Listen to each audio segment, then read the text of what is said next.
Glória a Deus. Ei, meus irmãos, boa noite, a paz. Vocês estão bem? Você pode pegar a sua Bíblia aí comigo. Livro de 1 Reis, capítulo 20. Eu quero conversar com você hoje, em cima desse texto. E o tema da nossa mensagem é: a obra de Deus não para. A obra de Deus não para. 1 Reis, capítulo 20, eu quero ler vários versículos com você. Então acompanhe a leitura, vê se o irmão que está do seu lado está com a Bíblia aberta. Se não, deixa ele ler com você. Eu quero ler toda a história para você acompanhar comigo. E acompanhando essa história, nós vamos conversar aqui do capítulo 20 de 1 Reis. Todos encontraram, amém?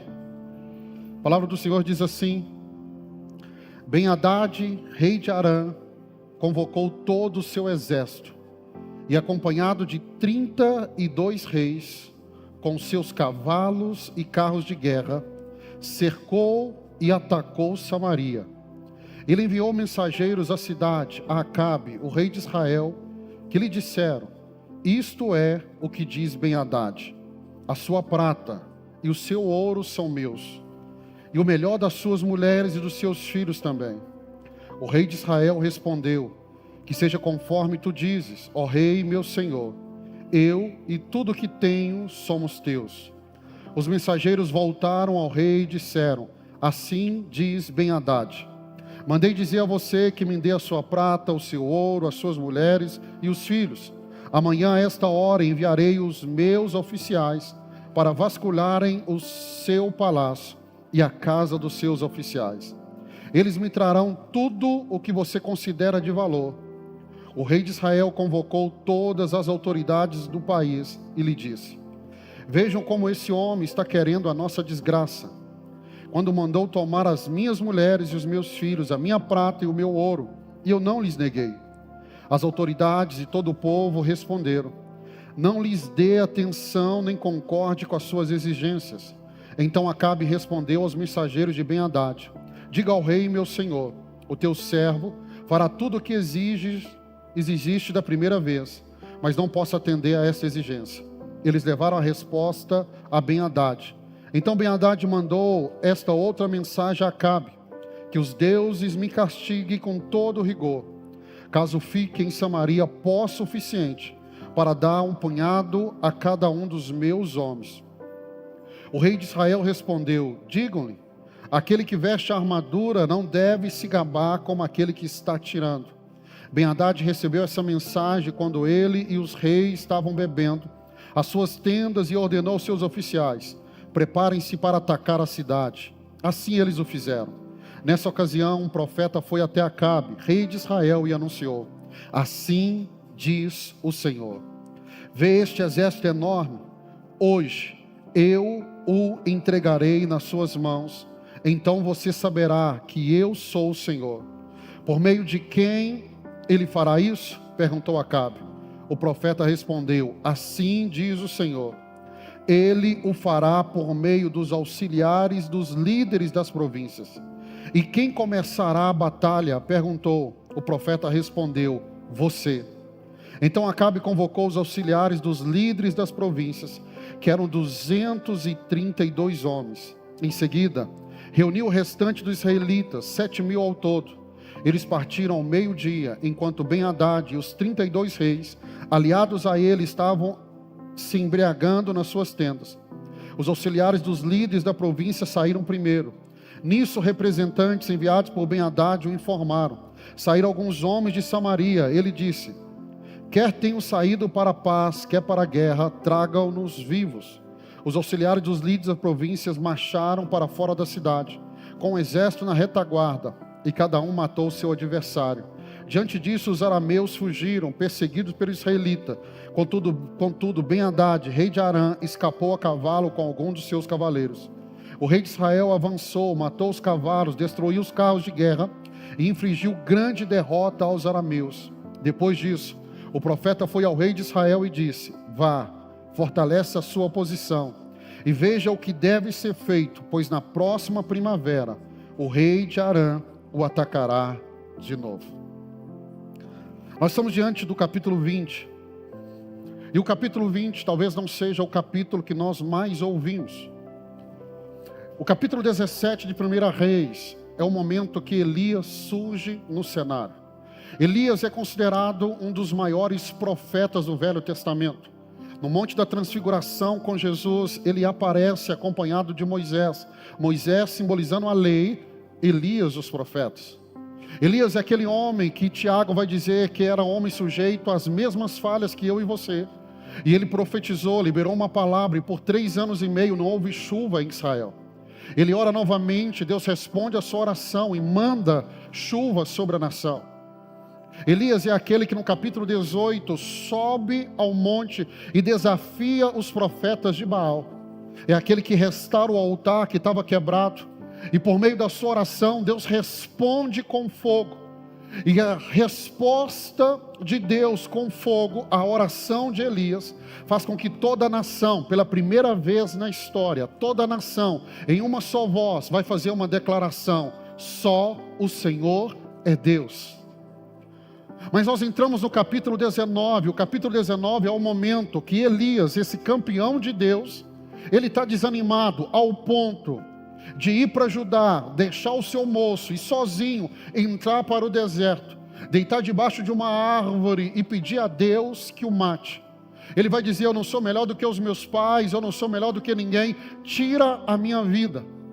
Aquele que Deus deu unção, deu poder, deu revelação, deu autoridade, o homem que ressuscitou pessoas, porque Elias é um dos profetas que no Velho Testamento vai ressuscitar pessoas, o homem que fechou os céus, abriu os céus, um homem que a sua oração fez com que Deus respondesse com fogo. Agora no capítulo 19, ele está dizendo assim: eu não quero mais essa brincadeira de ministério, tira a minha vida, eu não vou continuar. E aí quando nós chegamos no capítulo 19, nós corremos o risco de achar que a obra de Deus, ela para por causa de uma pessoa. Só que a obra não é de Elias, a obra é do Deus de Elias.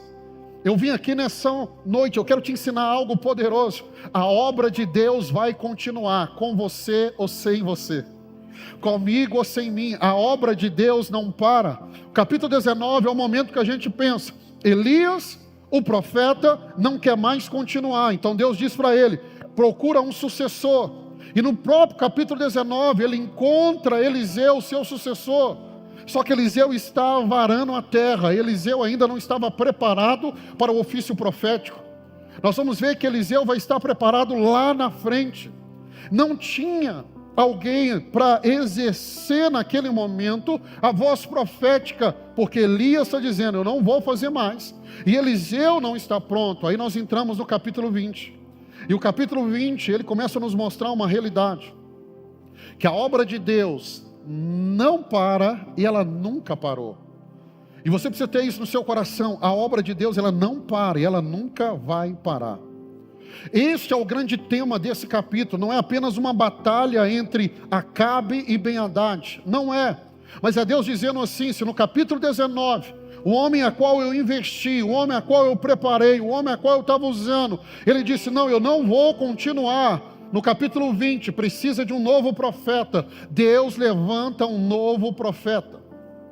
A obra de Deus, ela não para, meus irmãos, porque ela nunca dependeu de homens, ela sempre dependeu daquele que é Senhor dessa obra. E aí o capítulo 19 nos mostra Elias precisando de restauração, Eliseu está no meio do processo sendo preparado, mas o Espírito Santo está agindo por meio de vários profetas. Foi por isso que Deus falou no capítulo 19 para Elias: Elias, porque ele está dizendo assim: só eu fiquei, tira a minha vida, porque só eu fiquei. Deus aparece para ele e conversa com ele por meio do anjo, dizendo assim: Elias, não é só você. Fala com seu irmão: não é só você. Deus diz: tem 7.000 que não se dobraram, que não se prostraram. Tem 7.000 que não jogou a toalha. Tem 7.000 que estão disponíveis para ser usado por mim. E aqui nesse capítulo 20 nós vamos ver Deus usando. É interessante que a Bíblia não fala o nome dessa pessoa. mas fala que ele se levanta com uma palavra para Acabe dizendo: assim diz o Senhor. A Bíblia só define ele como profeta, como homens de Deus. São apenas discípulos dos profetas, mas através deles, o Senhor continua pastoreando o seu povo e conduzindo a história. Porque na história, o grande protagonista não são os homens que Deus está usando, é o próprio Deus. Então não cometa o erro de acreditar que as coisas estão acontecendo porque tem um homem, uma mulher sendo usado por Deus. Ei, não é ele. O grande protagonista da história não é ele. O grande protagonista da história não é Elias. Ele é um grande profeta e os céus reconhecem isso, mas a obra de Deus não está atrelada à pessoa de Elias. Se ele não quiser continuar, a obra de Deus continua. Põe isso no seu coração em nome de Jesus. Você está na Imagine, é uma igreja madura, como o pastor Ricardo falou, é uma igreja de ensino. Se algum dia você chegar e falar comigo: pastor, estou chateado, estou dodói, vou parar, sabe o que vai acontecer? A obra vai continuar, porque ela não depende nem de mim, de você. Pastor, e se o Senhor parar? Irmão, se eu parar, a obra de Deus vai continuar, porque Imagine não depende de um pastor, não depende de um homem, depende do Deus que estabeleceu essa casa. E Ele continua escrevendo a história. Ele continua escrevendo a história. Ele continua sendo Deus que escreve a história. E quando eu olho para esse texto, capítulo 20, eu queria meditar com você. O meu objetivo aqui em estudar o capítulo 20 de 1 Reis é procurar destacar alguns princípios que nós vemos aqui, Deus nos ensinando, porque é um ensino do Todo-Poderoso. É o capítulo 20, onde Deus precisa agir na vida do seu povo, e Deus age, apesar de não poder contar com Elias naquele momento. Fale com o irmão que está do seu lado, fale com ele assim: Deus vai agir, mesmo que ele não tenha os Elias disponíveis nessa geração. Eu quero te ensinar o primeiro ensino que eu vejo aqui. E aqui vai ajudar você a entender algo. Primeiro, por que Deus nos dá vitórias? Quando Ben-Hadad manda um recado afrontando o rei Acabe e dizendo: olha, nós vamos destruir vocês, amanhã não vai sobrar pó dessa cidade que vai caber na mão dos meus soldados. Acabe dá uma resposta para ele. Essa resposta era um ditado popular da época. Olha a resposta que ele dá: quem se veste para a batalha não se deve se gabar como aquele que está se despindo depois da vitória. Acabe usa um ditado popular e isso nos ensina muito. Ele está dizendo assim: quem está vestido para a guerra não deve contar vantagem como aquele que já tirou a sua armadura depois da batalha. O que ele está dizendo é: Ben-Hadad, você está sendo arrogante, você ainda não venceu a batalha, você ainda não travou essa guerra, então não fale como se você tivesse vencido, porque a guerra ainda não foi travada. O recado dele é: você ainda vai vestir a armadura. Não é como aquele que voltou e já tem a vitória e pode tirar a armadura e dizer: não, eu tive vitória. Ele está dizendo: você ainda não teve vitória, então não fale como se você já tivesse. Aqui eu aprendo que nós temos que tomar muito cuidado com a arrogância, porque a arrogância não vence batalhas. Arrogância não vence batalhas. Mas eu sou bom. Que bom que você é bom. Até rimou. Mas isso não te dá vitória. Não, mas eu tenho experiência. A sua experiência não é garantia da vitória. Não, mas eu tenho uma caminhada. Não é garantia da vitória. Arrogância não vence batalhas. Quem vence batalhas é o Senhor por nós. E aqui vem o primeiro ensino: por que Deus nos dá a vitória? O próprio texto nos dá a resposta. Verso 13: eis que um profeta foi até Acabe, rei de Israel, e lhe disse: assim diz o Senhor, você viu toda esta grande multidão? Eis que hoje a entregarei nas suas mãos, e você saberá que eu sou o Senhor. Repete esse trecho comigo. E você saberá que eu sou o Senhor. Agora me ajuda a pregar, fala com esse irmão. Meu irmão, aprenda isso.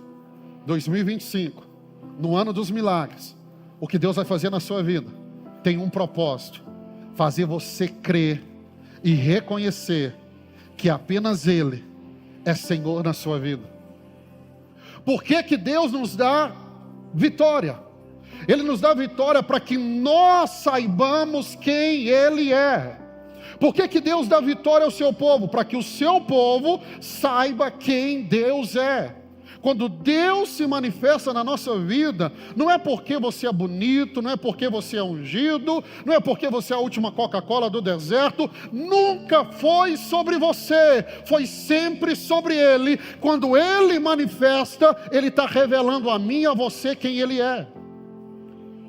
Não, você não entendeu. Se não tem a ver comigo e com você, tem a ver com Ele, então não tem a ver com mérito meu ou seu, tem a ver apenas com Ele. Quando Ele manifesta, é porque Deus está querendo revelar quem Ele é. O que nós estamos vivendo como igreja não é por causa de mim e de você. Quem se junta nessa igreja é um bando de pecador miserável. O que está acontecendo é porque Deus quer que eu e você, que Uberlândia, o Brasil, as nações saibam que Ele é Deus nessa casa. Ele é Senhor dessa casa. O que está acontecendo aqui é para que eu e você possamos saber: Ele é Deus. Ele é Deus. Diga comigo: a honra é dele, a glória é dele. Ele é o Senhor que dá vida, Ele é o Senhor da história. Ele é o Senhor da história. Irmãos, as nossas vitórias que são dadas por Deus, elas não são para o nosso orgulho. Não são. Se aquilo que Deus está fazendo o seu coração se orgulhar, você não entendeu o Evangelho. As vitórias nunca deveriam ser para a gente ficar olhando as pessoas de cima para baixo, como se nós fôssemos alguma coisa. As vitórias deveriam nos fazer, cada dia, parecido com aqueles 24 anciões em Apocalipse, prostrado aos pés dele, colocando a coroa, colocando a vitória aos pés dele, dizendo: dele é a honra, dele é a glória. O que as vitórias dadas por Deus não são para nossa exaltação. Você já ouviu, assim como eu já ouvi, pessoas falando assim: não, Deus me deu vitória porque agora Deus está me exaltando. Não, irmão. As vitórias de Deus não são para te exaltar, não são para me exaltar. Em nenhum lugar na Bíblia você vai ver Deus dando vitória para exaltar. O único nome que precisa ser exaltado é o nome dele, não é o meu e não é o seu. Deus vai te dar vitórias para que o nome dele seja exaltado na sua vida. E essa exaltação começa aí em você. Começa aí em você. Quando Deus nos dá a vitória, não é para revelar nossa inteligência, nossa sabedoria, nossa capacidade. Nós temos que parar de colocar o homem no centro do Evangelho, como se o homem fosse merecedor de alguma coisa. Como se Deus tivesse que servir, como se Deus fosse o gênio da lâmpada que tem que estar respondendo as minhas orações. Irmão, nunca foi sobre mim ou sobre você. Nunca foi. Então, quando Deus nos dá vitórias, não é para nossa arrogância. Porque a arrogância, ela é o princípio da nossa queda, como foi com Ben-Hadad. Provérbio 16:18 diz assim: o orgulho procede à destruição, a arrogância procede à queda. Então qual é o propósito da vitória, pastor? Primeiro, revelar a grandeza do nosso Deus. É algumas coisas que talvez na teologia é difícil explicar de forma simplória. Por que Deus às vezes deixa a coisa piorar, chegar aos 45 do segundo tempo para responder? É para que toda a esperança humana, toda a força humana acabe. E na hora que o milagre acontecer, não tem como não reconhecer: foi Ele que fez. Foi Ele que fez, foi Ele que fez, foi Ele que fez. É quem olha para essa igreja, para essa casa, e quem vai olhar para essa igreja em 2025, Não tem como eu não pisar aqui, irmãos, e muita gente vai pisar aqui e olhar para nós e dizer assim, cara, não tem como reconhecer, foi Deus. Não tem ninguém famoso, não tem nome famoso, não tem, é Deus. É Deus purinho aqui. Não é homem, é Deus. É Deus, é Deus, é Deus. Não tem a ver comigo e com você. A minha oração é: Deus, revela a sua grandeza através de nós. Revela a sua grandeza através dos seus atos em nós. Revela a sua grandeza. Por que que Deus nos dá vitória? Para sustentar a nossa fé e a nossa confiança nele. Eu gosto da expressão que Paulo traz, de glória em glória, de fé em fé. A nossa caminhada, ela é de vitória em vitória. Quando eu falo de vitória em vitória, eu não estou dizendo como aquele hino, é só vitória, eu não estou dizendo isso. Eu estou dizendo que a vitória de hoje sustenta a sua fé, coloca você de pé e te prepara para a próxima vitória.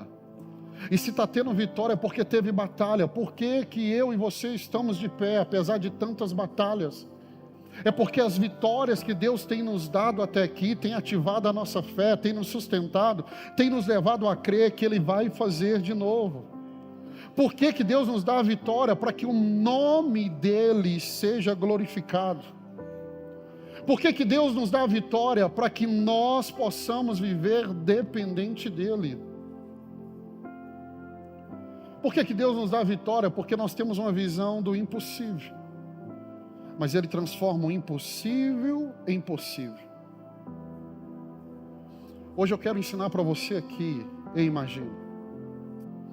O Senhor quer lhe ensinar a ser vitorioso.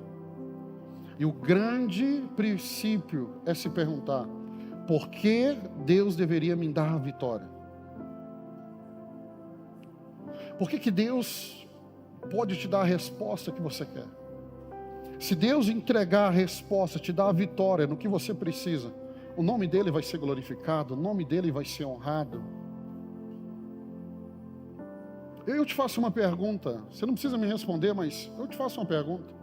Na sua última vitória, você testemunhou dela para quem?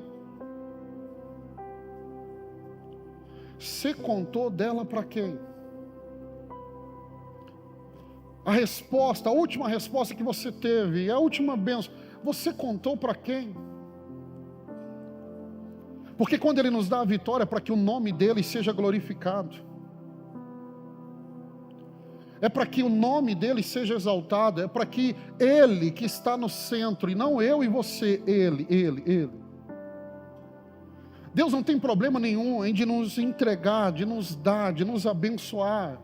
Irmãos, Deus é um Deus de abundância, Deus é um Deus que faz transbordar, Deus é um Deus, como diz o salmista, o cálice transborda. Esse é o meu Deus, é o seu Deus. Mas quando Deus quer te entregar algo, a pergunta é: isso vai gerar glória para quem? A vitória que você quer para você esfregar na cara daquela pessoa que te humilhou, da sua casa. Eu te pergunto, então por que que Deus vai te dar a vitória? É para você humilhar quem te humilhou?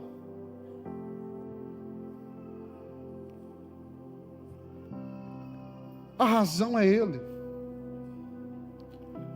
Coloque Jesus no centro da sua vida. Sai desse lugar, esse lugar não te pertence. Esse lugar é dEle. Não é você que tem que estar sentado nesse lugar. É Ele que precisa estar sentado. Não é o meu nome, o seu nome que tem que ficar sendo reconhecido. É o nome dEle. O nome dEle. O nome dEle.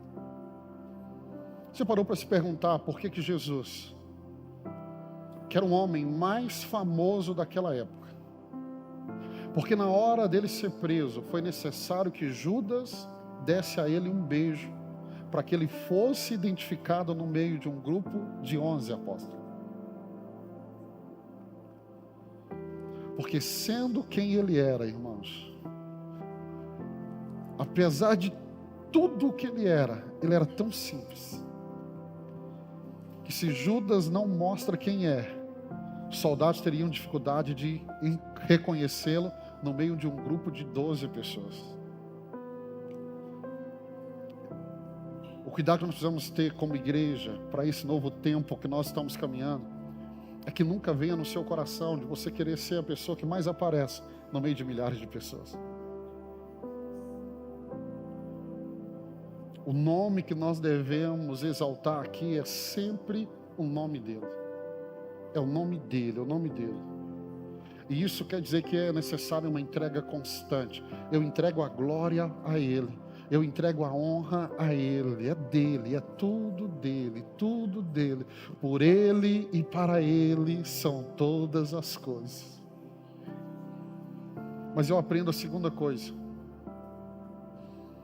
O primeiro passo de fé sempre é meu.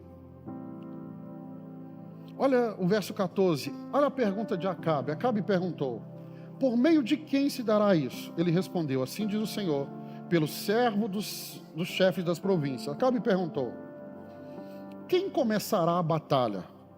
E o profeta respondeu: você. Eu queria te ensinar hoje algo que na prática eu estou ensinando para vocês, e talvez você não está percebendo. Aprenda a andar pela fé. E andar pela fé quer dizer que sempre você terá de saber que à luz da palavra de Deus, o primeiro passo sempre é seu. Sempre é seu. Qual é o pré-requisito para a vitória? Você dá o primeiro passo. Irmão, nós vivemos isso no nosso primeiro espaço, lá na Rondon. Eu não vou esquecer, faltando na terça-feira, inauguração seria no final de semana. Eu estou sentado no meio-fio, chega um irmão aqui da igreja. Entra, olha tudo. E ele passou, me cumprimentou, entrou, eu sentado no meio-fio. Tinha um irmão pintando ali o tempo, meia lata de tinta, um pintor, terça-feira. Não tinha pintado nenhuma parede. A gente ia inaugurar no final de semana.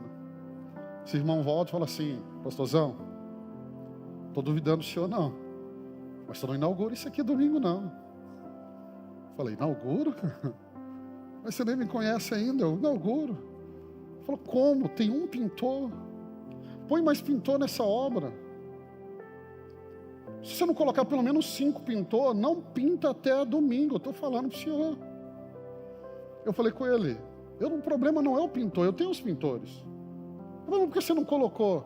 Eu falei: porque eu tenho aquela metade da lata de tinta, e quando ela acabar, eu vou mandar o pintor voltar para casa, porque não tem tinta para pintar. Eu lembro da pergunta dele, coçando a cabeça: o senhor tem o orçamento da tinta? Eu peguei o celular, falei: tem, estou te mandando agora. Eu lembro que ele abriu e falou assim: mas é muita tinta. Eu falei: não, eu fiz orçamento de dentro, de fora, da lateral, de tudo. Porque já que eu estou aqui sentado esperando um milagre, eu não vou esperar um milagre só da pintura de dentro, eu vou esperar um milagre de tudo. Ele falou: então chama os pintores que eu vou buscar a tinta. Eu falei com o irmão, porque eu já tinha falado com ele. Eu falei: cara, nós precisamos de mais pintor, você tem mais? Ele falou: pai, pastor, meu pai pinta, meu tio pinta, meu irmão pinta. Eu falei: todo mundo é pintor, você está me enrolando. Irmão, veio a família toda pintar. Nós damos o primeiro passo, mas quem faz é Deus. Quando nós chegamos nesse espaço aqui, fomos na padaria para fazer a negociação, está lá, os 2 irmãos me perguntam: pastor, a gente tem caixa para essa reforma? Irmãos, sempre pastorei igreja, nunca tive caixa. A gente tinha 200 mil de caixa. Pensa num pastor feliz, que eu falei assim: cara, nós temos caixa, nós temos 200 mil. Eles ficaram rindo de mim. Pastor, 200 mil não é dinheiro para essa obra não, cara. Eu falei: mas é o que temos. Agora nós estamos num próximo momento. Uma obra que vai ficar ali em 6 milhões. E nós vamos inaugurar ela em abril. Você está aqui, você está vendo, irmão. Você está vendo, vai lá ver. Vai lá ver. Há 2 semanas eu passei aqui a nossa viagem missionária. A primeira dela para o Paquistão. Quem estava aqui no domingo e viu falando das viagens? Do Paquistão, do Malau. Fiz a reunião com a turma do Paquistão. Fiz com o Malau. Aí o pastor Josué, falei com ele: faz o levantamento de tudo que vai gastar. Ele falou: pastor, já está finalizando aqui, eu vou te mandar. Terminou a reunião, fui tomar café. Meu celular chega a mensagem do pastor Josué: do gasto da viagem do Paquistão. Irmão, eu não tinha noção. Olha o que é dar o primeiro passo de fé. Eu sentei, olhei e falei: Eliane, você recebeu a mensagem do pastor Josué? Ela falou: recebi. Eu falei: tá certo isso aqui? Isso aqui é em reais? Ela falou: não, não é reais não, é em dólar. Eu falei: Eliane, mas ficou 25 mil a viagem, 150 mil reais. Eu falei: dá para me pagar boleto demais da construção. Ela falou: mas você falou que nós vamos. Você falou que é para mandar falar para o pastor, que é para selecionar as duas famílias, nós vamos comprar. Ela falou: você não pode voltar atrás, porque já estão esperando a gente. Irmão, deu um frio na barriga, porque 25 mil dólares dá 150 mil reais. Mas eu vim no domingo, apresentei para você aqui. Além desses 25 mil reais, nós precisamos de mais 6 mil, 25 mil dólares. Se fosse reais seria maravilhoso. 25 mil dólares, nós precisamos de mais 6 mil para comprar as duas famílias. E nós precisamos de mais 6 mil para comprar os agasalhos. Sabe o que é dar o primeiro passo? É o que nós estamos vendo na prática. Na hora do louvor eu saí e fui falar com o Beto, porque chegou uma mensagem para mim, de um irmão aqui da igreja. E sabe qual foi a mensagem? Pastor, eu vou depositar 150 mil para a viagem do Paquistão.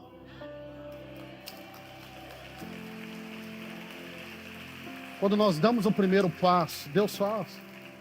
Eu voltei dali, passei direto, o Marcelo falou: você está bem? Eu falei: estou. Recebi uma notícia aqui que me deixou. É você dar o primeiro passo. Eu mandei a mensagem para ele, falei: como é que sai 150 mil? Ele falou: pastor, o senhor apresentou a viagem no domingo. No sábado eu recebi uma proposta de 25 mil dólares. Eu falei com a minha esposa: ninguém manda uma proposta no sábado de 25 mil dólares. Aí eu chego no domingo, o senhor está falando disso. Ele falou: sim. Eu falei com a minha esposa: esse dinheiro não é para nós, esse dinheiro é para missões. Eu falei: eu nunca fechei um contrato no sábado. Mas se nós não damos o primeiro passo, a provisão dos céus não chegam até nós. Por isso o profeta está dizendo: quem vai começar a batalha é você. Quem vai dar o primeiro passo é você.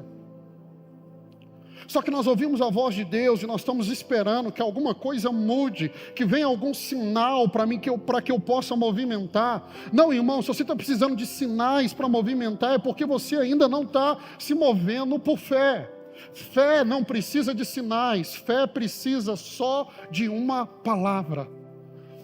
Só de uma palavra. Deus falou, eu estou me movendo, mas eu não sei se Deus vai colocar o piso debaixo dos meus pés. Irmão, eu estou caminhando em cima da palavra dEle. Ele vai fazer, Ele vai prover, Ele vai mover.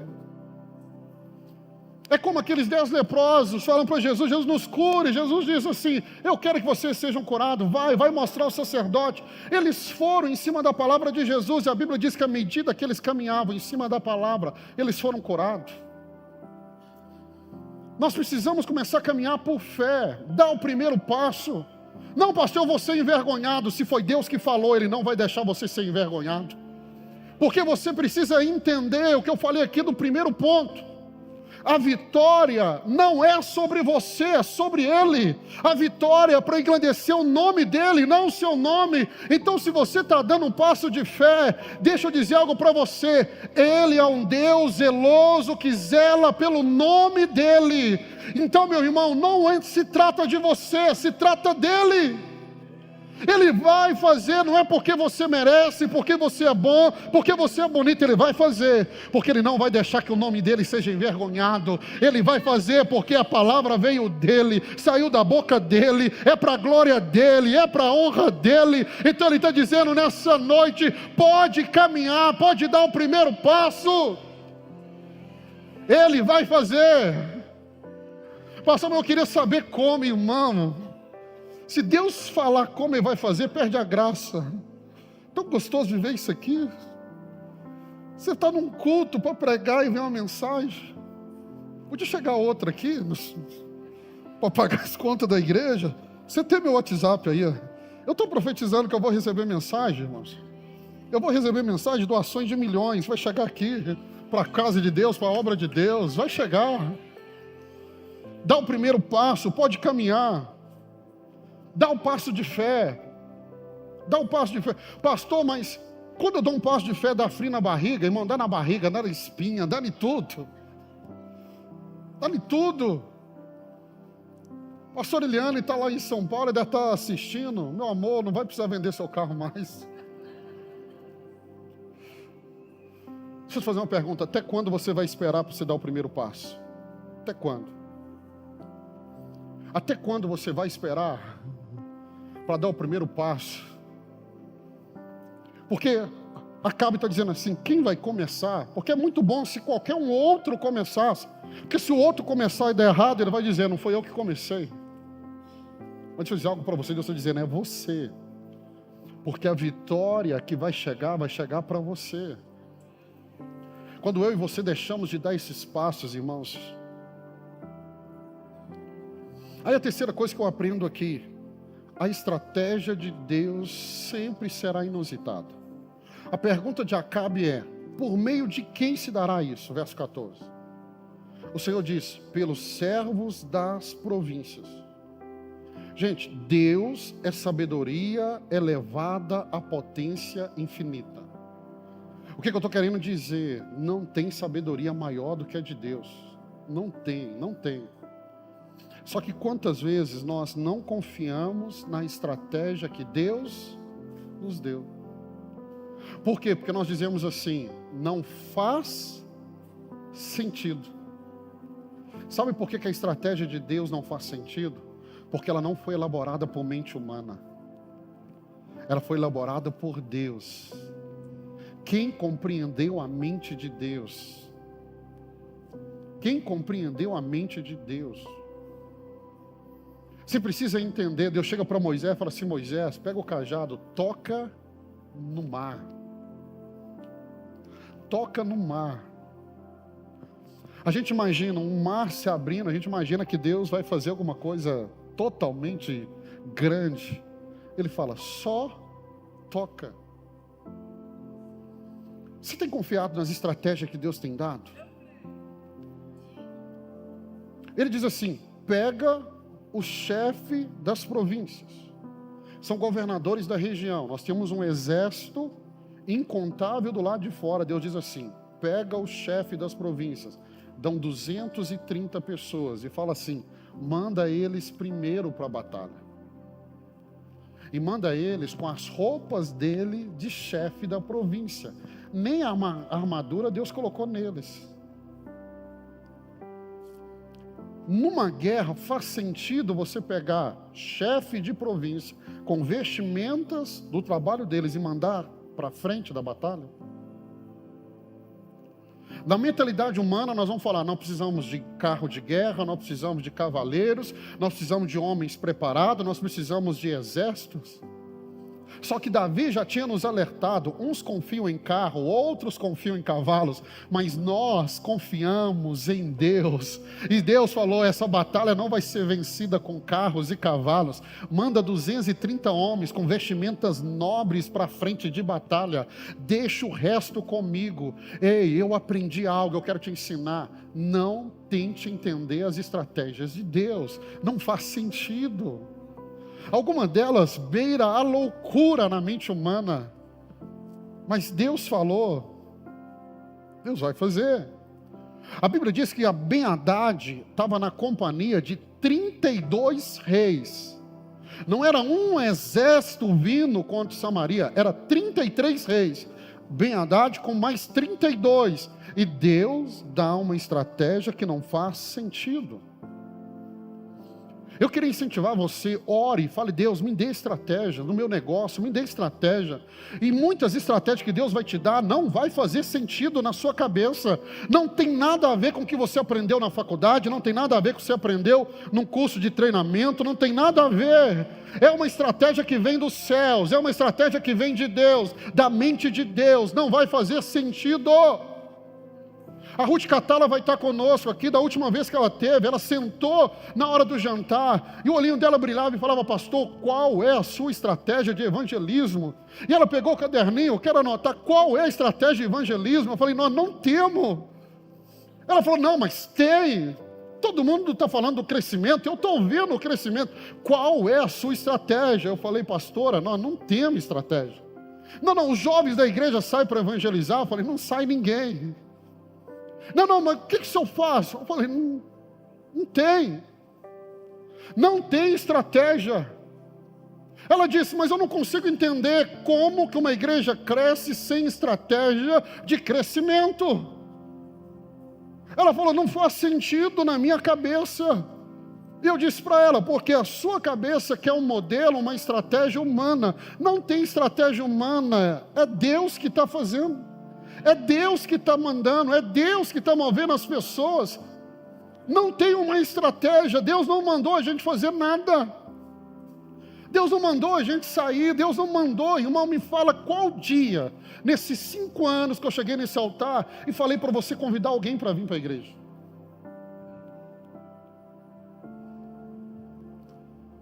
Não tem estratégia. Você fala: mas por que não tem? Porque Deus falou que não é para ter nenhuma por enquanto. Se amanhã Deus mandar ter estratégia, nós vamos ter. Nós só estamos nos reunindo, buscando Ele, a presença dEle. Não tem estratégia. Hoje eu saí da academia, encontrei com o irmão, tomamos um café, eu estava saindo. Um jovem saiu da loja: você é o pastor Walter? Eu falei: sou. Não, me falaram do senhor. Aí me falaram assim, me falaram para mim lá. Eu falei: mas quando que falaram? Falaram para mim lá 2 anos. Eu falei: por que você não foi, cara? Ele falou: mas eu preciso lá, domingo que vem eu vou. Eu falei: mas por que domingo que vem? Ele falou: eu vi umas postagens que aconteceu um negócio diferente domingo lá. Ele falou: cara, isso eu fiquei curioso. Ele falou: você me explica? Eu falei: não tem como, você tem que ir lá ver, cara. Vai ver, só vai ver. Aí você começa a entender que quando Deus, Ele começa a fazer e dá uma estratégia, irmãos. A estratégia de Deus é: Israel tinha 7.000 soldados, então Ele mandou 230, tanto que o Ben-Hadad falou assim: prende eles, não mata não, prende, porque ele ia usar como barganha, porque não estão armados. Só que atrás deles tinha um exército de 7.000. Nem sempre a gente vai entender o impacto de uma estratégia de Deus. Gideão estava com milhares de homens. Deus falou: não, tem muita gente, vamos reduzir a 300. Mas como que 300 vence milhares e milhares e milhares? Deus deu uma estratégia: pega uma tocha, pega um cântaro, faz barulho, quebra o canto, levanta a tocha. Não faz sentido. E eu creio que Deus está entregando essa casa estratégias, irmãos, para você. Não vai fazer sentido na sua cabeça, só obedece, só vai. Pastor, vai dar errado? Não vai não, irmão. Se vem do céu, não dá errado. Não dá. Apenas creia que a estratégia de Deus, mesmo que pareça loucura aos seus olhos, irmão, vai ser a única maneira de você obter vitória. Vai ser a única maneira, de fato, você glorificar a Deus. Eu te pergunto: você está disposto a permitir que a sabedoria divina, essa sabedoria infinita de Deus, te ensine, te conduza, te ensine como lutar as próximas guerras, como vencer? Se você crê nessa sabedoria divina, irmão, Deus vai iluminar minha mente, pastor, e Deus vai me dar estratégia, vai colocar a palavra na minha boca, vai dar certo. Irmãos, creia nisso, vai caminhando. Já vou adiantar para você: Deus vai esperar os 45 segundos tempo. Enquanto isso, você vai caminhando em fé, vai dando um primeiro passo, vai cantando, vai glorificando a Deus, a sua fé vai sendo aumentada, mas no momento certo, meus irmãos, vai acontecer. Aí eu aprendo a 4ª coisa aqui: os líderes vêm primeiro. Verso 17: saíram primeiro os servos do chefe das províncias. Ben-Hadad mandou observadores que lhe derem aviso, dizendo: uns homens estão saindo de Samaria. Essa próxima lição ela é incrível, porque representa um princípio de liderança cristã. Porque na batalha de guerra, como que é? Primeiro você manda os soldados. Os líderes ficam guardados. Só que na estratégia de Deus, Deus está dizendo assim, quem vai primeiro são os líderes. Nunca siga um líder se ele não é o primeiro a dar o passo. Nunca confie em um líder que se ele não é o primeiro a ser o modelo para você. Nós estamos vivendo na geração que as pessoas falam muito, mostram muito, e pela internet as pessoas parecem ser muito aquilo que na verdade elas não são. Porque a estratégia de Deus é, você não vai mandar o soldado, põe os líderes na frente. Aqui nessa casa, se você quer liderar, você tem que ser o primeiro. Você tem que ser o primeiro a pôr a sua cara. É o primeiro. Porque no reino de Deus o princípio é, os maiores são aqueles que servem. Os maiores são aqueles que dão a vida pelos seus liderados. Então aqui nós aprendemos um princípio. Primeiro, no mundo o risco é dos soldados. No reino o risco é do oficial, que marcha à frente do seu exército, que enfrenta a primeira batalha. Pai e mãe, você percebe que você está começando a alinhar sua casa no princípio bíblico, quando você, pai e mãe, você é o primeiro. Você dá o primeiro passo, você é o modelo. Seus filhos são apenas seguir o seu modelo. Pare de acreditar que pelo muito falar, os seus filhos vão ouvir. Ei, seus filhos não ouvem palavras, eles ouvem atitudes, exemplos. Seja o primeiro, dê o exemplo, dê o exemplo, dê o exemplo, dê o exemplo, dê o exemplo. O livro do Samuca está finalizando. E ele chegou para mim e perguntou assim, pai, quanto o senhor ganhou nesse livro do senhor? Porque vendeu bem. Eu perguntei, Ele falou, não ganhei nada. Eu falei, mas eu vi que está vendendo. Eu falei, tá. Ele falou, mas e aí? Eu falei, o recurso foi todo para a igreja. Estou pagando toda a construção.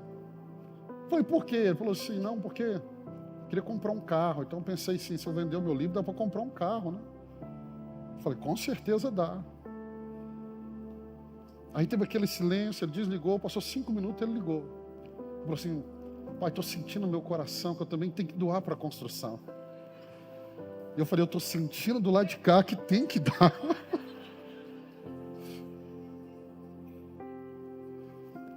Pastor, e o carro que ele precisa? Eu vou contar para ele hoje. Porque eu estava só com o carro da Eliane, aí cheguei ontem em casa. Um irmão me liga. Pastor, está sem carro? Eu falei, estou sem carro. Ele falou, eu pedi aqui na empresa, está sobrando um. Você não quer pegar ele não? Eu falei, eu estou precisando. Eu falei, como é que é o carro? Ele falou, é um carro zero. Eu falei, melhor ainda. Ele falou, chega semana que vem. Aí eu mando entregar aí. Eu falei, bacana. Vou contar para ele. Eu falei assim, cara, se você tiver fé, vai chegar o carro para você, alguém vai te dar. E eu creio. Eu falei, mas dá o livro primeiro. Dá o primeiro passo. Meus irmãos, a melhor coisa é o exemplo. Dentro da sua casa, fale menos, seja modelo. Pai e mãe, vocês são líderes da sua casa, vão na frente. Vão na frente. Vão na frente. Se nós queremos levantar um exército, não é enviando eles primeiro, é indo primeiro. Esse é o grande princípio da liderança. Líderes vão primeiro, sabe por quê? Porque líderes lideram em amor, lideram em sacrifício, lideram com coragem, lideram com entrega, lideram com serviço. E Deus está nos chamando para ser esse tipo de pessoas. Nós vamos dar o primeiro passo. Não é aqueles que estão esperando. Eu percebi muito aqui na nossa cidade que as pessoas ficam esperando, ficam um ano observando. Tem gente que está com a gente desde a Rondônia e está observando para saber quando vai se envolver. Quem está entendendo isso aqui? Irmão, seja esse tipo de líder na sua casa, nos negócios, na igreja, em todas as áreas da sua vida. Mas eu quero te ensinar o 5º ponto para a gente caminhar para o final. Seja forte, porque as batalhas, elas não terminam, elas só têm pausa. Verso 21, o rei de Israel saiu e destroçou os cavalos e os carros de guerra dos sírios, impondo-lhe grande derrota. Então o profeta foi até o rei de Israel e lhe disse: vá, seja forte, considere e veja o que vai fazer, porque daqui a 1 ano o rei da Síria voltará a atacar. Irmãos, ele acabou de ter uma vitória, era momento de festejar, era momento de celebrar. Eu quero te ensinar isso aqui. Celebre, mas não celebre uma celebração dentro de um padrão que não é um padrão divino. Eu celebro, mas eu já me preparo para o que vai vir. E celebrar não é perder a vigilância, não é abrir mão do preparo. Ele teve uma vitória sem precedentes. Mas aí o profeta chega e dá uma lição para ele, dizendo assim: olha, deixa eu dizer algo para você. Daqui 1 ano ele vai voltar. O que o profeta estava dizendo é: se eu fosse você, eu gastava tempo me preparando para aquilo que vai chegar. Irmãos, isso fala muito sobre nós. Porque há 2 anos nós estávamos celebrando a inauguração desse lugar. Só que Deus está nos falando: prepara, porque vocês vão para outro. E quando chegar no outro, irmão, nós vamos celebrar, mas nós não vamos parar, porque não é o final. Tem outras batalhas, tem outras guerras, mas nós vamos estar preparados para cada uma delas que vão chegar. Fala com seu irmão: celebre, mas não deixe de se preparar. O que ele está dizendo é: seja forte. O que ele está dizendo é: considere o que você vai fazer, porque você venceu uma batalha, mas a guerra não acabou, ela teve uma pausa. Ela teve uma pausa. Ei, o inimigo da nossa alma não dorme, o inimigo da nossa alma não cochila. Ele tenta hoje, ele tenta amanhã, e depois, e depois, e depois. Mas você precisa entender, como Jesus disse para os discípulos: vocês precisam estar vigilantes. Vocês precisam estar vigilantes. Satanás, ele dá uma pausa, mas ele não descansa. Porque a batalha, a guerra para Israel tinha uma data para recomeçar daqui a 1 ano. Porque se você não entender isso, você corre o risco de se desanimar. E desanimando, você não está pronto para a próxima batalha. Fale com seu irmão, fale com ele aí: não perde seu ânimo. Não perde, meu irmão, não perde. Porque se você entender isso, Deus vai estar te dando a vitória. Quem deu a vitória para Acabe? Deus. E Deus está dizendo para ele: se prepara, porque daqui a 1 ano ele vai voltar. E o Deus que te deu vitória hoje pode te dar vitória daqui a 1 ano, mas depende da sua fé, de onde está a sua confiança, de onde está a sua aliança. Você não tem que estar vivendo ansioso pelas batalhas que vão vir. Tiago vai dizer: não fica ansioso pelo dia de amanhã, basta cada dia o seu mal. Pastor, mas a Bíblia está dizendo que daqui a 1 ano vai ter batalha. Sim, vai, mas eu me preocupo de apenas estar com o Senhor e aliançado com Ele. Quando as batalhas vierem, vão ter que me encontrar nele. Quando Satanás vier, vai ter que me encontrar na presença dele. Quando Satanás quiser falar de mim, Satanás vai ter que entrar na presença de Deus para me encontrar, porque eu estou lá, escondido na sombra do Altíssimo, no esconderijo do Altíssimo. Vai me encontrar nele, vai me encontrar prostrado nele, vai me encontrar com uma vida de consagração nele, vai me encontrar melhor do que eu estou hoje. Eu não sei você, mas eu tenho uma convicção: se Satanás se levantar o ano que vem, ele está encontrando alguém melhor do que o dia de hoje, mais preparado, mais preparado, mais preparado, mais preparado, mais preparado. Sabe quando que termina as nossas batalhas? Quando Ele enxugar dos nossos olhos toda lágrima. Você não entendeu? Sabe quando termina a sua batalha? Quando você morrer. Até lá, não abandona a sua espada, não. Não abandona Deus, não. Não pare de lutar. Não pare de lutar, não pare. No tempo da vitória, eu tenho aprendido, faça o que puder para se preparar, se capacitar, para estar melhor do que antes. Não fique só na celebração. E aqui eu quero te ensinar um princípio. Aprenda a celebrar tudo que Deus faz na sua vida, mas não faça da sua vida uma celebração eterna. Tem gente que eu conheço dentro da igreja que estão celebrando vitórias de 20 anos atrás. Irmãos, a gente poderia contar tantas histórias aqui da Rondon, que Deus fez, foi tão bonito. Só que o que Ele está fazendo agora é tão maior e tão mais vibrante.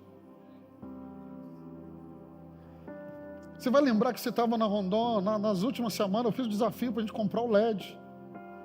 200 mil, arrecadamos 20.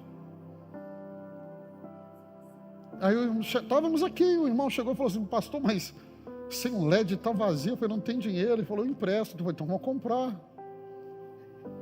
Nós compramos esse LED com dinheiro emprestado. Agora nós estamos indo para 400 metros de LED, já pagado, pago. Celebre o que Deus fez no passado, mas se prepara para o que está chegando. Considere o que você vai fazer, considere como você vai se comportar, considere como você vai caminhar. Celebre essa vitória, mas ela não é a última vitória da sua vida. Então se preparem, tem guerra chegando, tem luta chegando. Eu vim dar notícia para você hoje, tem guerras que você nunca travou chegando para você. Tem inimigos que você nunca enfrentou, que vão se levantar. É interessante, quando eu falei de missões, o irmão, ele veio me contar, mandou um áudio, falou: pastor, não que você está falando de missões, eu vi um principado, e eu entendi, é o principado lá do Paquistão, pastor. Ele falou: prepara, pastor, porque o negócio lá não vai ser fácil. Eu falei com ele: irmão, estou preparando minha vida toda para esse tempo. Ele falou: não, eu estou mandando essa mensagem porque eu fiquei preocupado, eu acho que o senhor tem que ficar preocupado. Eu falei: eu? Quem tem que ficar preocupado é quem está me esperando lá, irmão. Estou prontinho, não sei você, eu estou prontinho. Quem tinha que estar preocupado no campo de batalha em 1 Samuel 17 não era Davi, era Golias. Porque Davi foi treinado bem antes, com vitória sobre o leão e sobre o osso. Quem tinha que estar preocupado era o inimigo, não Davi. Davi estava pronto. Eu quero liberar uma palavra sobre a sua mão, sobre a sua vida. Levante sua mão. Estou confundindo aqui. Levante a sua mão. Eu quero profetizar em nome de Jesus. Deus já te preparando para as maiores vitórias que você vai experimentar. Você vai chegar nelas prontos. Você vai chegar nelas habilitado. Você vai chegar nelas equipado. Eu não sei quais guerras estão te aguardando, mas eu vim da parte de Deus para profetizar.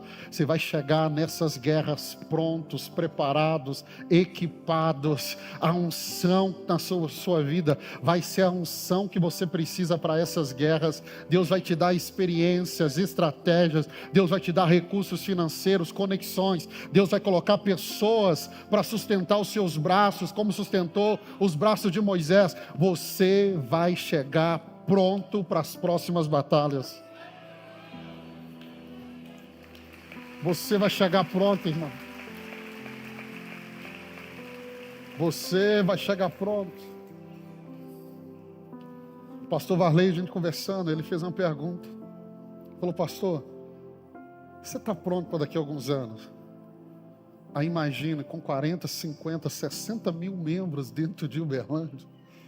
Eu falei: prontinho. Falei que nós vamos fazer uma bagunça nessa cidade. Que quando lembrar de nós, vai falar o mesmo que falaram dos apóstolos. Chegaram os homens que estão sacudindo a terra. Falei: nós vamos dar um trabalho, irmão. Nós vamos dar um trabalho nessa cidade. Nós vamos dar um trabalho. Ah, mas tem pressão. Irmão, fica de pé, eu quero te ensinar algo para a gente terminar. O pessoal do louvor pode vir.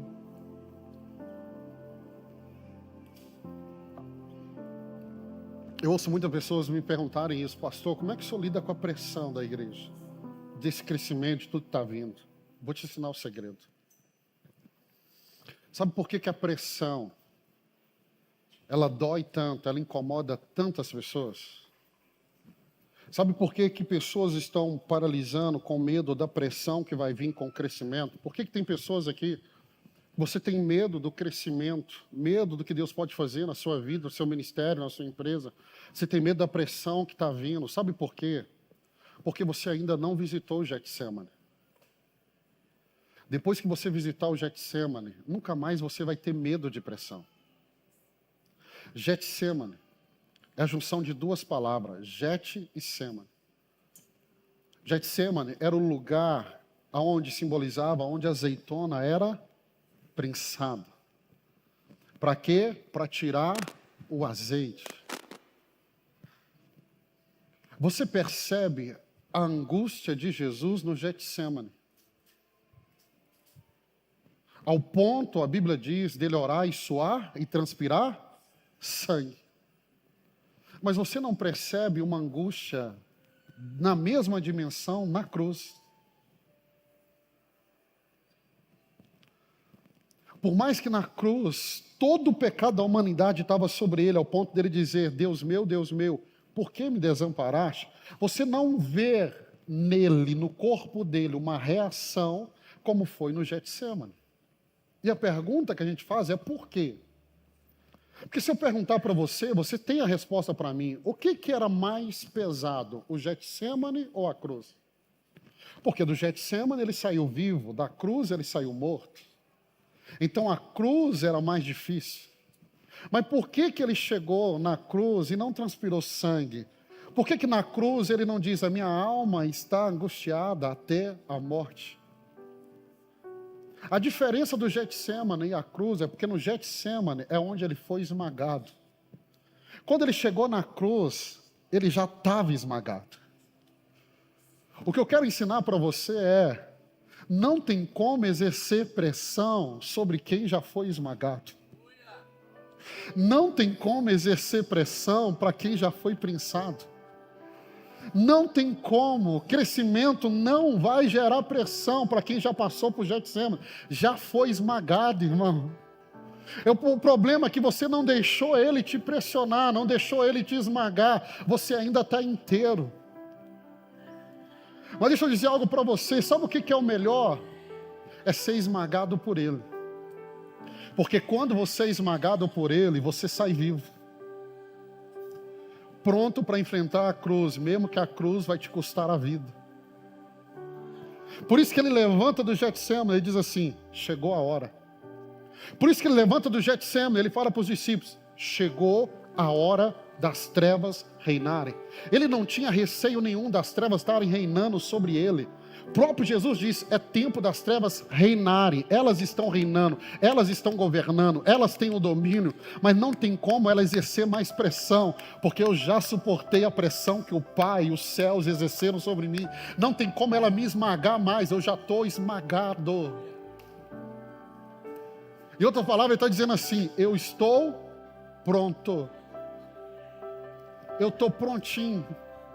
Prontinho para aquilo que está chegando, prontinho para a cruz, prontinho para receber o peso do pecado do mundo. Eu estou pronto para terminar a obra, olhar para o céu e dizer: Pai, está consumado, está terminado, tetelestai, o preço foi pago, pode começar a rasgar o véu, ressuscitar os mortos, já está pronto.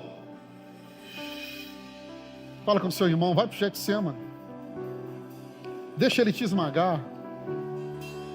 O problema é que nós fugimos do Getsemane, nós não queremos passar pelo processo de Deus na nossa vida. Ei, irmão, um dos processos que mais dói é o na mão de Deus, é os processos que Deus faz. Me ajuda aí o pessoal do louvor, aqui, me ajuda aqui. A Tamires, ela fala de uma frase, numa das canções dela. sobre Deus. Essa frase é de uma mulher que ela dizia assim: se o Senhor trata seus amigos dessa maneira, falando de Deus, se o Senhor trata os seus amigos dessa forma, não me admiras que o Senhor tenha tão poucos.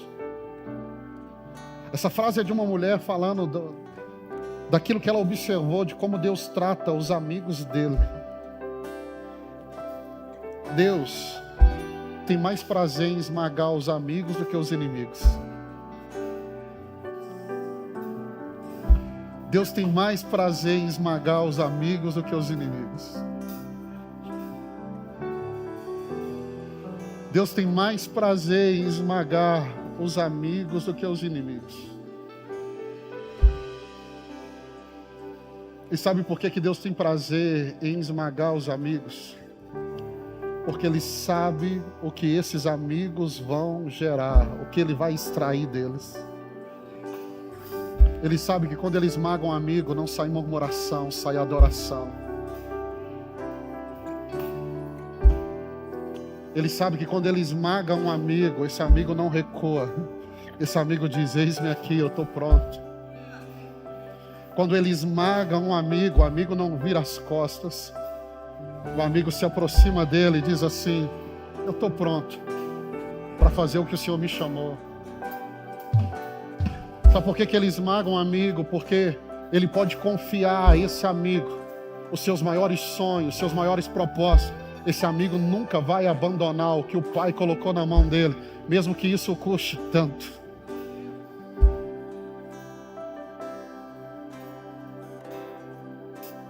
Eu posso dizer para você, meu irmão,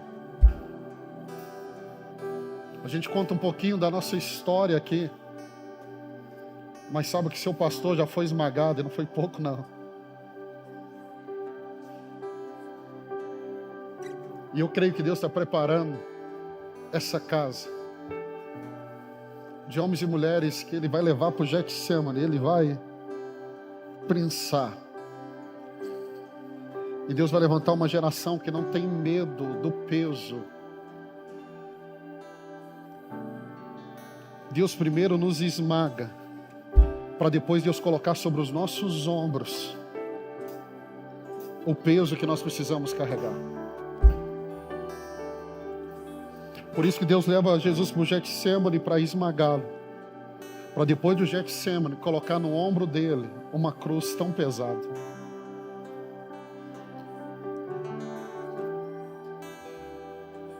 A sua oração tem sido: Deus, me usa. E Deus está dizendo assim: então deixa eu te esmagar.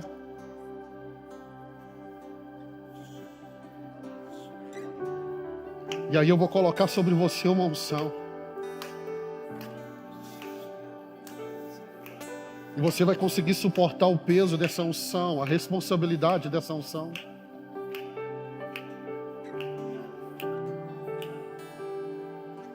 Deixa eu te levar para o Getsemane. Vai doer. Vai doer. E não é um processo que as pessoas podem estar com você, porque Jesus tentou levar os 11 com Ele. Ele tentou levar os 11. Mas esse processo, ele é muito pessoal e individual. Não tem como compartilhar com outros. Mas se você suportar ele, você pode preparar. Não importa o peso dessa cruz, Ele vai pôr sobre o seu ombro. Porque Ele sabe, Ele vai levar ela até o fim. Eu vou confiar uma visão, Ele vai levar ela até o fim. Eu vou confiar uma unção, Ele não vai vender ela para um prato de lentilha. Ele vai levar ela até o fim. Eu vou dar a Ele um sonho, Ele não vai abandonar esse sonho por causa das batalhas que estão por vir. Ele vai enfrentar essas batalhas e vai até o fim. Ele não vai parar no meio do caminho. Davi não foi preparado no campo de batalha com Golias. Ele foi preparado no pasto. Por isso Deus confiou a ele uma unção. Deus fala com Samuel: vem, eu escolhi o próximo rei. E Deus confia a ele a unção. Você pode fechar os seus olhos, tá? Tem uma unção tão gostosa nesse lugar agora.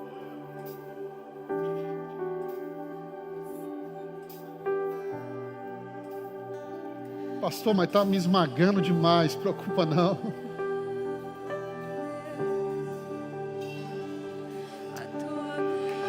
Ore andará lá vassoura, candará lá vassoura, andará lá vassoura da lamaná. Ore andará lá vassoura, candará lá vassoura, andará lá vassoura da lamaná. Só uma coisa me satisfaz,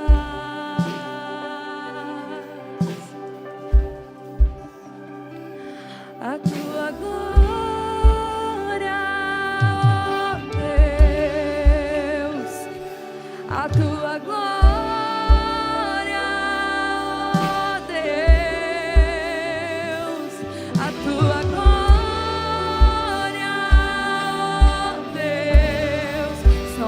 Coisa me satisfaz,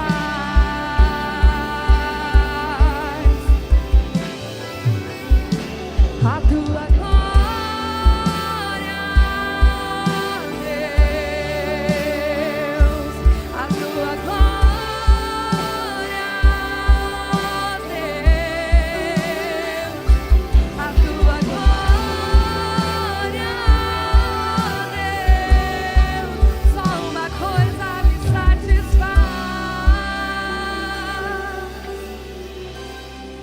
e eu te dou os meus ombros para carregar a tua glória. Por onde eu passar, manifestar a tua glória, Deus. Eu te dou os meus ombros para carregar a tua glória. Por onde eu passar, manifestar a tua glória, Deus. Eu te dou os meus ombros para carregar a tua glória. Por onde eu passar, manifestar a sua glória, Deus. Eu te dou os meus ombros para carregar a tua glória. Por onde eu passar, e é Ele, por Ele que eu estou gastando a minha vida, perdendo tudo por amor e com alegria, dono dos meus dias.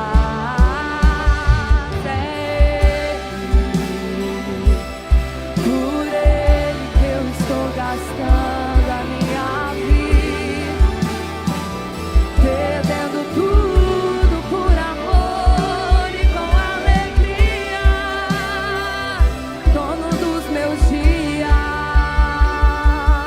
É Ele, por Ele que eu estou gastando a minha vida, perdendo tudo por amor e com alegria. Você pode colocar a sua mão sobre o teu coração.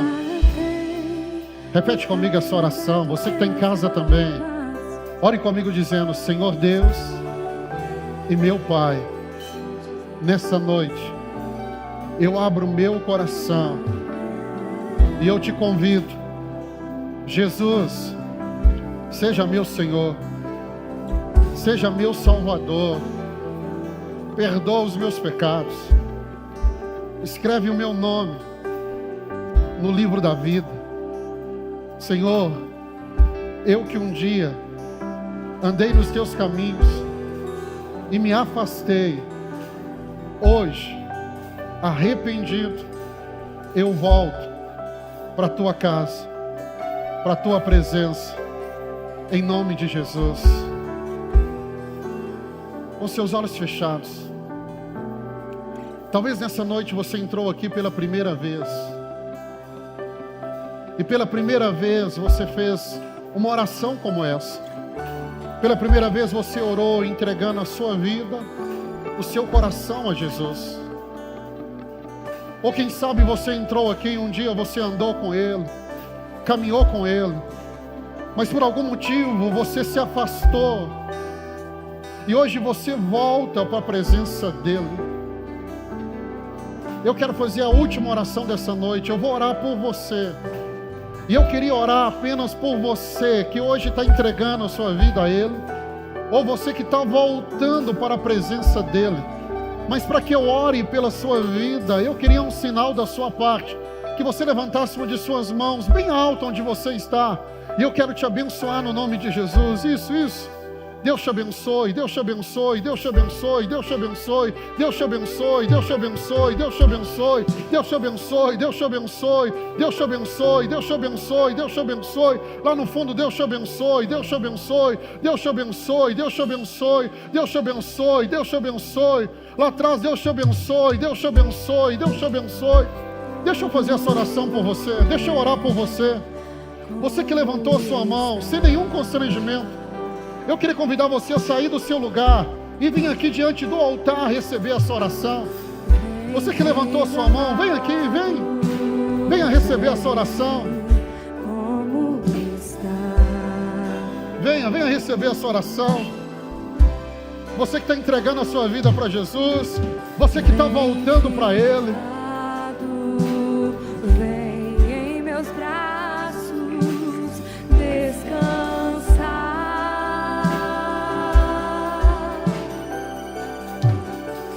E bem seguro te conduzirei ao meu altar. Ali falarei contigo. Toda a igreja, você pode estender as mãos aqui à frente. Pai, obrigado por essa noite tão especial. E essa noite se torna ainda mais especial por causa de cada uma dessas vidas que estão diante do teu altar. Nós abençoamos elas. Nós dizemos sim e amém pela escolha mais linda e mais preciosa que eles poderiam fazer, de abrir o coração para o Senhor entrar, de confessar em Jesus como Senhor e Salvador da vida deles. Como igreja, nós os abençoamos. Pai, escreve o nome deles no livro da vida. Como igreja, nós recebemos cada um deles como parte da família de Deus, que se reúne aqui nesse lugar, no nome de Jesus. Amém e amém. Você que está aqui à frente, abre os seus olhos, olhe para mim. Olhe para mim, o tipo mais precioso que poderia acontecer na vida de vocês acontece hoje. Hoje Jesus entra para fazer morada. Hoje vocês ganham uma família, a família de Deus. Família essa que vocês agora também fazem parte. Nós vamos contar até 3. E quando contarmos 3, no 3, eu queria que todos vocês virassem para trás para conhecer um pedacinho da sua nova família. Sejam bem-vindos à família de Deus. E vamos juntos, imagine assim comigo, ó. 1, 2, 3, eu vou. Sejam bem-vindos. Sejam bem-vindos à família de Deus.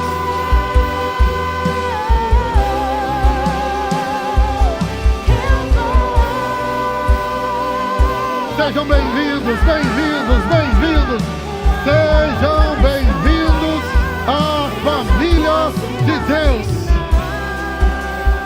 Aleluias. Deixa eu falar com você que está em casa.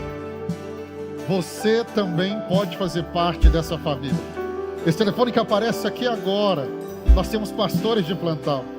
Mande-nos uma mensagem. Nós vamos orar por você e vamos orar com você.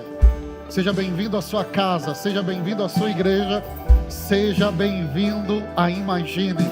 Deus abençoe a sua vida no nome de Jesus.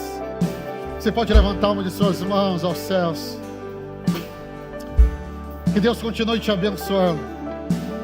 Que a boa mão do Senhor permaneça sobre a sua vida. Que o amor de Deus, o Pai, que a graça do nosso Senhor Jesus, que a doce comunhão do Espírito Santo permaneça sobre a sua vida, hoje e sempre. Vá em paz, Deus te abençoe. Continue vivendo a melhor semana da